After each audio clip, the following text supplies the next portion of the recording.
with Gary Moeller and Jim Brandstatter is brought to you by General Motors. GM is putting... Welcome to Michigan Replay, our final regular season show. And the big question is, what does the head coach of Michigan do when you don't have a game to prepare for until January 1 and you've been having 2 weeks off? Things, Jim. I had a trip to California, spoke to a couple groups there and had a press conference. And, of course, we recruited the last couple of days and still doing a little of that today. And we'll start practice now on Tuesday and Wednesday. We'll get back into football this coming week. So we're getting there and looking at a little film on those Huskies. Those Huskies. But let's look at a little film on those Wolverines. How about going back and looking at the big plays from this past season? You wouldn't mind that, would you? No, that sounds great. That sounds like everyone fun. would enjoy that, correct. You know, I didn't start off so big at Boston College. I was going to say, the opening game against Boston College way back in September, they made you work a little hard. Right, I think we saw that late in the year. Remember a couple weeks ago when they about beat Miami, and here they hit their All-American tight end for a touchdown there, and then we have to come back and great catch there by Desmond Howard, and a nice opportunity given to him by Elvis. At halftime, you only led 10-7, but put away in the fourth quarter, and guess who? Right, Desmond makes another great catch there, and we got some things going, and our defense played a little better, but we got some continuity in our offense. Game 2 against Lou Holtz and the Irish. Big one for you guys. Beautiful game, beautiful game. Of course, here Desmond comes around and gets things started. It isn't really the beginning, but a 29-yard reverse, which we've seen him run so many times. And that gives you the 10-0 lead, but like Notre Dame always does, they never go away. Right, we were up, I think, 17 to 7 here, and then Notre Dame came back. And the big thing that happened in this game, Jim, we controlled the ball offensively and didn't give it to them a lot. Probably would have liked to scored more points. And then the big call, the big play, fourth down, you go for the whole Magilla. Right, and what a beautiful play, and it's something that we'll always remember, and I'm very proud of. And it was executed under the parameters that it was supposed to be, too. I will tell you that. Just like a coach. Here's a tough way to start against the #1 team in the country, and you throw a hitch pass out to Desmond, and their All-American corner Buckley come up and pick that off. And we didn't like to start that way, but I will say one thing for Elvis. This is the next drive. We come back. We hit Desmond Howard. He didn't lose his confidence. Threw the ball to Desmond, and Desmond ran a great route. Beat the same guy that just intercepted the pass, tied at 7-7. Yeah, at that point it's tied, but then Florida State comes back. They were really hot this day, Jim, and we didn't play as well as we could. And I think we're a better team today, but they may be as well, so you never know. But we came back after being down 25-10, I believe, and go in here and we get close now. I think it's 25-23 at this time. Here's an opportunity to tie it up right before half, make it 31-31, which makes me nervous in itself, thinking that there's going to be 62 points scored, but we threw the interception, which was tough. Then we went for it on 4th and 1 in the second half. They stopped us. They come back, what is this, 4th and 2 or something, and they come back and they find their tight end and score a touchdown, and then they go on to beat us. An embarrassment, really. 51-31 the final, but you got to come back on the road in the Big Ten to open up at Iowa, and you got behind early against them. Right, and that worried me because, remember, well, obviously you knew we just lost to Florida State, and so you wondered about the confidence of the team. But we kept plugging away here. They helped us a little bit, although I don't know if they'd executed this play, they may have put it away. Right before half, they faked the punt, went for it, and didn't get it, obviously. Our punts team did that 3 times, stop people this year, Jim. And then we hit Jesse Johnson. And this is when Jesse Johnson was really created. He got an opportunity in the Iowa game and took advantage of it. That gave you the lead at half, 19-18. And that was so big because the second half he dominated, and Desmond makes the big catch there and puts Iowa away 43-24. Not very often you score that number of points in Iowa City. Then you go to Michigan State, another big, big game. Right, the game you got to win, the one in East Lansing or in Ann Arbor. I don't care where it's played. You got to beat Michigan State, and we were fortunate this year. That one put you up 14-0, but this touchdown just before half by Michigan State makes it 21-7. Now it's a game. 21-7. Should have been hopefully 21-0, and we missed an opportunity just prior to that, but Jesse comes back here, makes a good run, and we go on. Our defense tightened up, although we give them 28 points. 2 of them were at the end of the game with our second group. Then Indiana, at home. This was a tougher game than a lot of people thought it was going to be, right? What ended up, Jim, being the toughest game we had all year in the conference as far as the score is concerned. And we battled it right down to the end. And they had a good football team. Didn't play as well at the end of the season, I don't think, as they played against us here early. Here's one of the greatest catches Desmond made all year. If you remember, he had to catch the back half of that ball. Yeah. That was a super play. And that was big because it was at the end of them being ahead 17-16. Right. Now on fourth down, the defense makes the play. Right, and this is a game that you have to say our defense hung in right in there to the end and really kind of wrapped that one up for us. If Indiana goes in and scores on that fourth down, they still got to go for 2 to tie you, but you had to be breathing a little heavy at that point. Oh, yeah. I didn't like the final drive. I thought, again, there was times in this season, the only thing that was disappointing to me offensively, we controlled the ball but didn't put it in the end zone. Right. In that Indiana game, though, the defense came up and stopped them. Did you feel that it was a mental letdown from that big stretch of tough games you had early in the year? Well, you know, you can look at it that way, and maybe it had something to do with it, but I hate to think of those things as excuses. Just like everybody said, we're going to lose to Ohio State at the end of the year because we'd already wrapped up the Rose Bowl. When people thinking that, I think what players have to do is they listen to that, they have a tendency to say, hey, you know, this is kind of what's supposed to happen. But I don't like to use that as an excuse. I think this helped create a different atmosphere, however, when we stopped Indiana on that goal line drive within our defense. I think that from that time, our defense got more confidence. Well, they sure did because they played great in the second half of the season. Don't go away. We'll be back. Take a look at the second half of the Michigan season when Michigan Replay continues.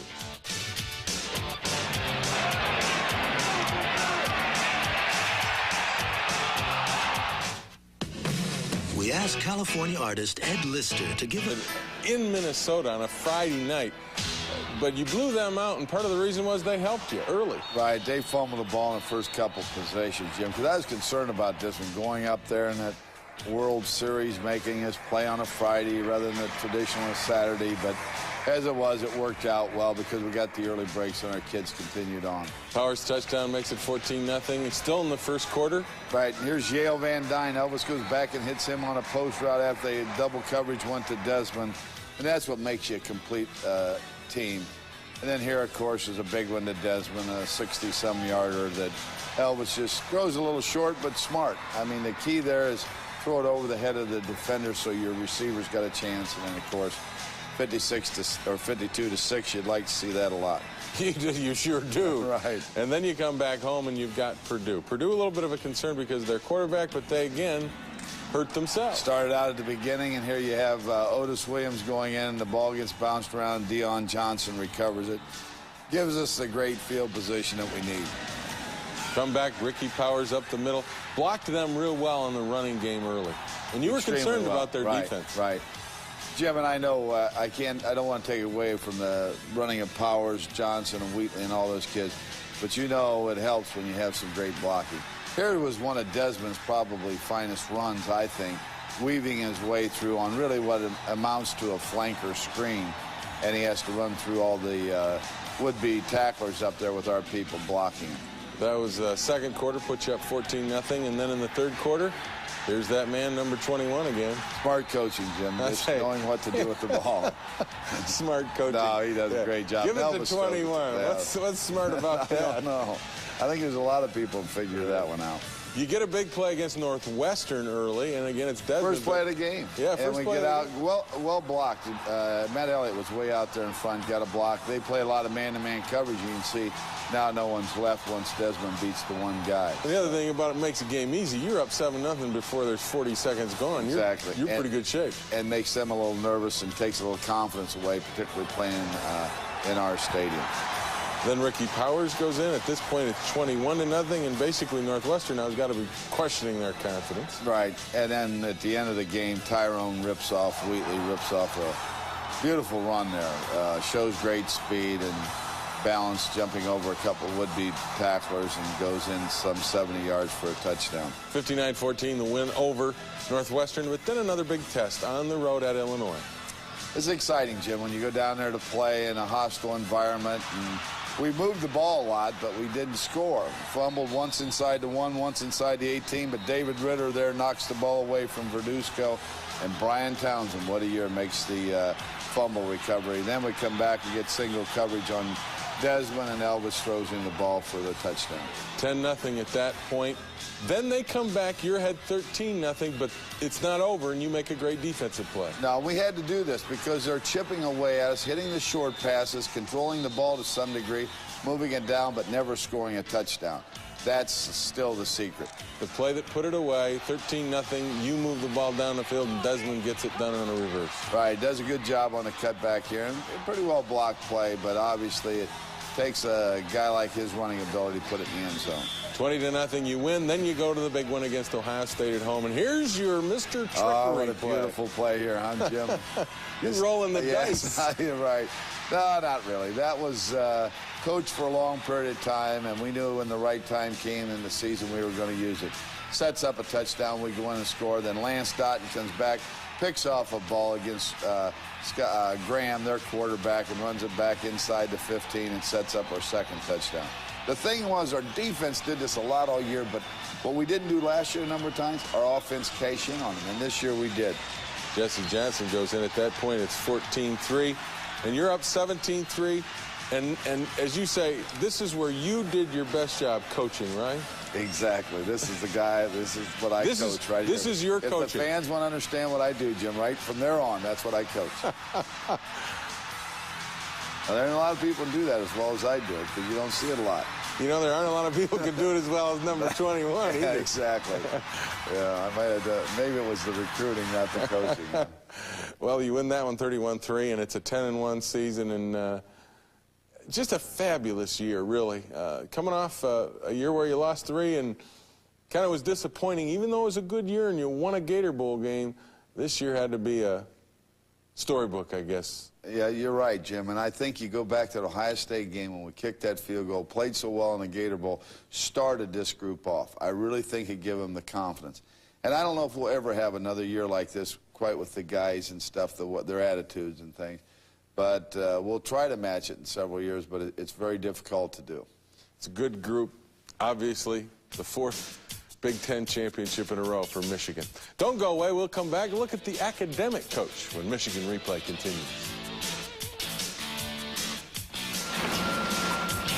Getting familiar with Michigan right now, but what is the most important, as we all know when it's all done, is the academic part, and he has to make sure they're doing it right. And that coach works around the clock just as the other coaches do.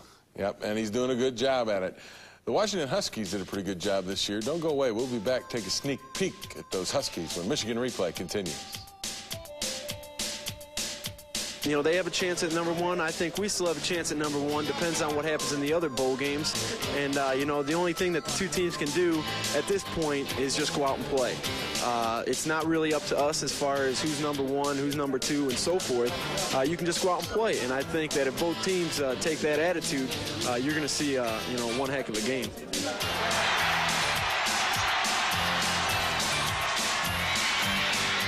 How can we make this more severe? Buick's pursuit of quality never ends. I agree with that. We're going to make it even tougher. We need to go in with higher speeds, higher cornering loads. Because it's not perfect till it's Buick perfect. But it's not good enough for what we want to do. So let's go with 23% hill, maximum Quality that lasts. The anti-lock brakes allow Even after a year of use, no domestic car maker is more trouble-free than Buick. Great work. Sure you don't want us to run some more tests? 99 models redesigned and engineered, GM is putting quality on the road. A lot of cars are taking aim at the imports these days. Well, one American car is very much on target. Buick. Here's their latest hit, the all-new 1992 Skylark. Completely redesigned with more power and advanced features like standard anti-lock brakes. Skylark for 1992. It's got everything you've been looking for, plus the one thing only Buick can offer you. Buick quality. Now available on home video, Moe's first season, featuring exclusive sideline footage of the championship 1990 campaign. He tackled the guy in the end zone. They tackled him. To order, call 1-800-323-2536. Ben, we got the okay for those extra parts. Can we get him in time? Brian Murphy now. I'm not in right now, but if you think Must have left. Hey, what about Brooks? Why not? He's been pitching us for months. Even when you're out, you don't have to be out of touch. Brooks? Yeah, Kogan here. Glad you're still at the office. More like my second office. What? No, I had my calls forwarded. Just being reachable helps build relationships that build business. Any business. To stay on top, stay in touch. One step at a time, General Nutrition Centers can help maximize your performance. 1991 Washington Huskies became the first unbeaten and untied team in the Pacific 10 Conference since 1972. It's been a balanced attack led by redshirt sophomore quarterback Billy Joe Hobert, who stepped in after Rose Bowl MVP Mark Brunell was injured during spring drills. Hobert threw 22 touchdown passes, 17 of them to senior wideout Mario Bailey, who established new Husky records for career and single-season touchdown receptions. The Huskies have averaged 233 yards per game on the ground. Bino Bryant hit the century mark 5 times, a career-high 158 yards against Southern Cal. Washington's defense led the nation much of the season. They're led by Outland and Lombardi Trophy finalist Steve Ettman, who finished with 19 tackles for loss. He faced double and triple teams much of the season. That set linebackers David Hoffman and Donald Jones free to gang up on the opposition. Hoffman was the Huskies' leading tackler. Half of Jones' tackles were for loss. And cornerback Walter Bailey intercepted 7 passes. 2 of them went for touchdowns. The Huskies have won 24 of their past 26 games and seek the first national championship in school history on New Year's Day against Michigan. In Seattle, this is KCPQ's Keith Shipman for Michigan Replay. Wolverines have to take on those Huskies, and they're pretty good. That Rose Bowl is going to be a tough one. Very good team, excellent team, and in my opinion, the best team in the country, and that's why I think we have a right to say that we're playing for the national title. That's interesting, because all season long you've kind of stayed away from national championship talk, and at the bust a couple weeks ago you started to say, hey, you know, why not? And here you are again saying it on the show. All right, Jim, number one, I think it's the best matchup of any bowl game. I think Washington is as good as any team in the country, and if we beat them, we have the right to claim that. And the reason we're doing that is our focus is always being go to the Rose Bowl, go to the Rose Bowl. Now, that goal's achieved, so there's something else. And so I told the kids, hey, this one time we can try to put that finger in the air and say, hey, we're number one. But we got to work for it. And it's going to be a tough, tough task. And why not, right? Right, exactly. It should be a dandy. I'd like to remind all of you, if you don't mind, join us for our Michigan Replay Rose Bowl special. It will be coming up sometime first part of the year, and of course check your local listings for that program. But we'll be talking a lot about the Huskies, and make sure you join us for that. In the meantime, this is our last final regular season show. Mona, I'd like to thank you for joining us. Special thanks to Bob Lipson. Special thanks to Brian Hartley. Without him, this show doesn't get on the air.